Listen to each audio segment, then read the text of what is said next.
United States, however, starting to get pinched and now stripped in their own end. Johnson and Shelton, there's men there. Blasted through, and it skips under Howard for the equalizer.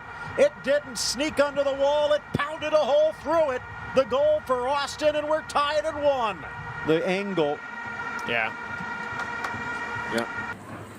Hello, everyone. I am going to be starting YouTube reviews of the Reggae Boyz. All right. So what we'll be doing is reviews of the squad selection. We will do post-match reactions, and we will also speak about the local league when it begins. And we will also try to speak about promising young players in the league who are probably doing enough to merit a call-up, or be in and around the national team itself. Alright, so to begin, I just want to big up the JFF and the government of Jamaica for finally allowing fans into the match that is coming up against the USA on November 16th. Alright, we are in the November window where we will be having matches against the USA and against El Salvador. We have El Salvador on November 12th and USA on November 16th, as mentioned before, at the National Stadium. So the current squad, alright, is Andre Blake, Dillon Barnes, Javain White. Those are our three goalkeepers. For the defenders, we have Liam Moore, Adrian Mariappa, Damian Lowe, Kemar Lawrence, O'Neill Fisher, Gregory Lay, and Albas Paul. In the midfield, we will be working with Anthony Grant, Ravel Morrison, Devon Williams, Javon Watson, Lamar Walker, and Bobby Reed. And up front, we will be going with Junior Flemings, Corey Burke, Javon East, Shamar Nicholson, Andre Gray, Michael Antonio, Kim Maroof, and Leon Bailey. Right, so to begin our analysis of the squad, I just want to speak about the formation that we use. Currently, we have been employing a 4-2-3-1 formation, essentially, two holding midfielders. But I think with the squad that we have, that formation is okay, but we have not been promising so far with that formation, as we only have 5 points from our first 6 games, leaving us 6th in the table currently. All right, and that's just not good enough. So for me, I would like to see the team, with the squad that we have, I would like to see the team potentially move to a back 3. It might be beneficial to us. It wouldn't hurt to try it for a few games, seeing that our results with the back 4 has not been so promising. Alright, so I just want to start my analysis. I'm going to just do a squad analysis based on positions. I'm going to start with the goalkeepers. I want to commend them for continually selecting the young Javain White from the local league from Cavalier SC, right? But we know our captain, our starter, will be Andre Blake. He's a very good goalkeeper, probably the best in the MLS, right? So with the keepers, I can say no complaints, all right? For the defenders now, I want to question the absence of Ethan Pinnock, playing for Brentford in the Premier League. Whether his selection is due to him not wanting to come, or the management team not seeing him as being enough to help us out of our troubles. I also want to query, I know he scored in the last game, O'Neill Fisher. I just don't think he's a very good defender. Mariappa as well, who is without a club and is quite aged. I suppose when he plays he performs, but I'm sure we have so many other options that we could select from. And with that, I would like to say, is there any players in the local league that could warrant a call-up to be back up to Albas Sport at right back, and also to come in and play that centre back role, right? Coming to mind, the first right back that would come to mind would be Kyle Ming from Cavalier, and centre back, I know they selected Topi from Cavalier also for the last set of games, but he didn't play. So I'm unsure of why they would not call him up again, or why they would not try calling someone else up. Questionable, but okay, it's fine. So we will see how that goes in terms of the defense. Alright. In midfield, one notable absence is Daniel Johnson.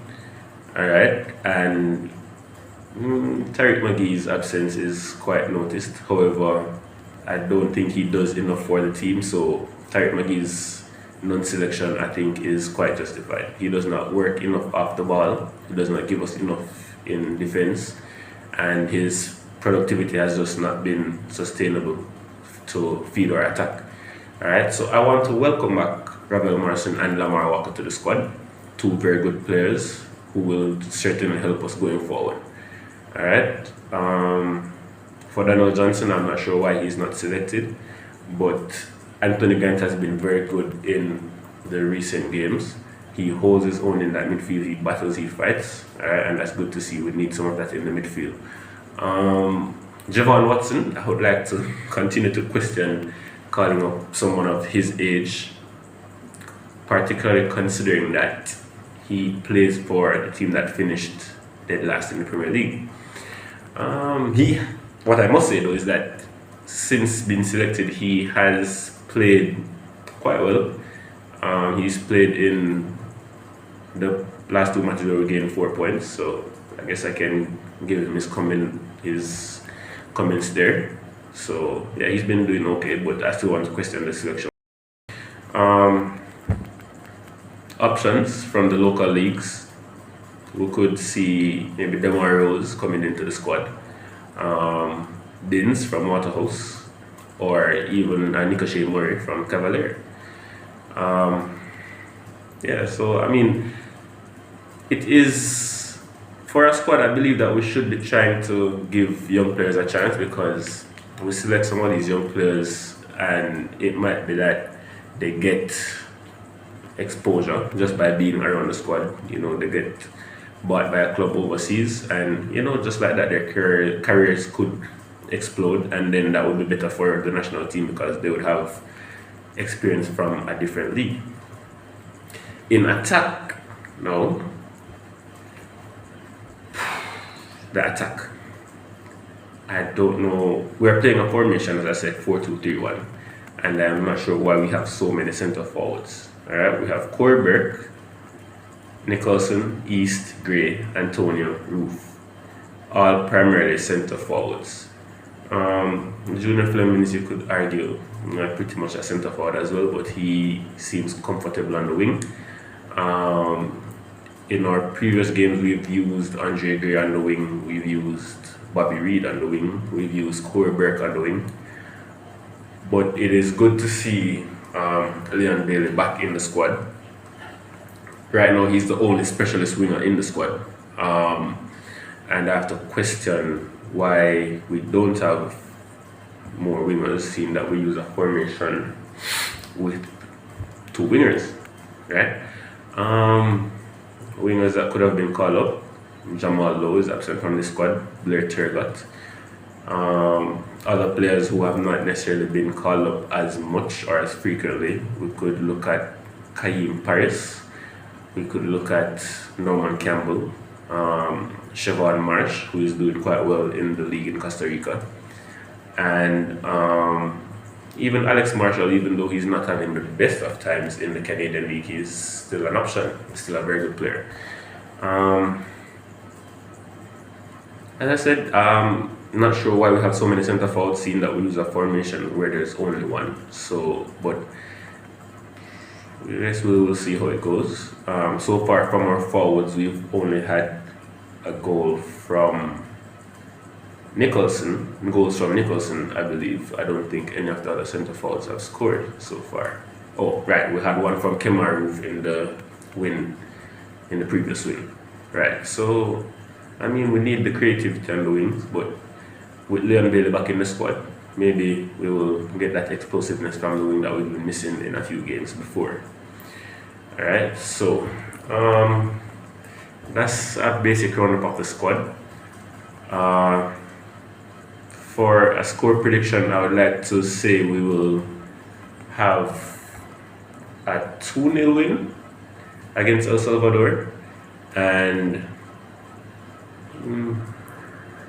with how USA have been playing recently and how our last match against them went, I would like to be realistic.